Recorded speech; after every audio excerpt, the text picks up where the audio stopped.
वरुथिनी एकादशी व्रत कथा। वैशाख कृष्ण एकादशी। धर्मराज युधिष्ठिर बोले कि हे भगवान, वैशाख मास के कृष्ण पक्ष की एकादशी का क्या नाम है, उसकी विधि क्या है तथा उसके करने से क्या फल प्राप्त होता है। आप विस्तार पूर्वक मुझसे कहिए, मैं आपको नमस्कार करता हूँ। श्री कृष्ण कहने लगे कि हे राजेश्वर, इस एकादशी का नाम वरुथिनी है। यह सौभाग्य देने वाली, सब पापों को नष्ट करने वाली तथा अंत में मोक्ष देने वाली है। इस व्रत को यदि कोई अभागिनी स्त्री करे तो उसको सौभाग्य मिलता है। इसी वरुथिनी एकादशी के प्रभाव से राजा मानधाता स्वर्ग को गया था। वरुथिनी एकादशी का फल 10,000 वर्ष तक तप करने के बराबर होता है। कुरुक्षेत्र में सूर्य ग्रहण के समय 1 मण स्वर्ण दान करने से जो फल प्राप्त होता है, वही फल वरुथिनी एकादशी के व्रत करने से मिलता है। वरुथिनी एकादशी के व्रत को करने से मनुष्य इस लोक में सुख भोग कर परलोक में स्वर्ग को प्राप्त होता है।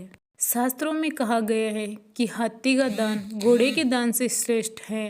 हाथी के दान से भूमि दान, भूमि के दान से तिलों का दान, तिलों के दान से स्वर्ण का दान तथा स्वर्ण के दान से अन्न का दान श्रेष्ठ है। अन्न दान के बराबर कोई दान नहीं है।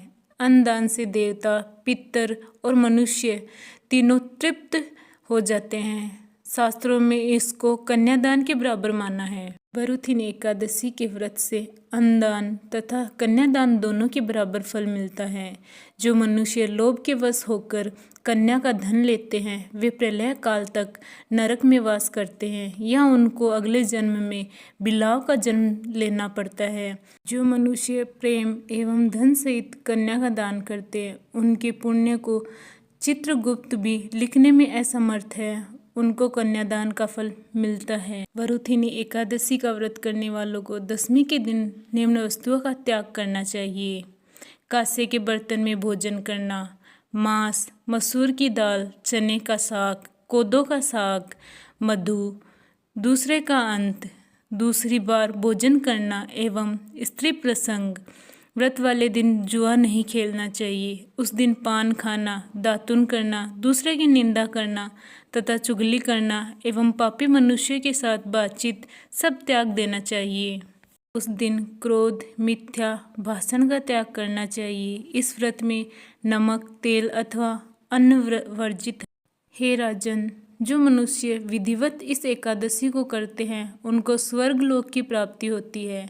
अतः मनुष्यों को पापों से डरना चाहिए। इस व्रत के महात्म्य को पढ़ने से 1000 गोदान का फल मिलता है। इसका फल गंगा स्नान के फल से भी अधिक है। जय हो वरुथिनी एकादशी की।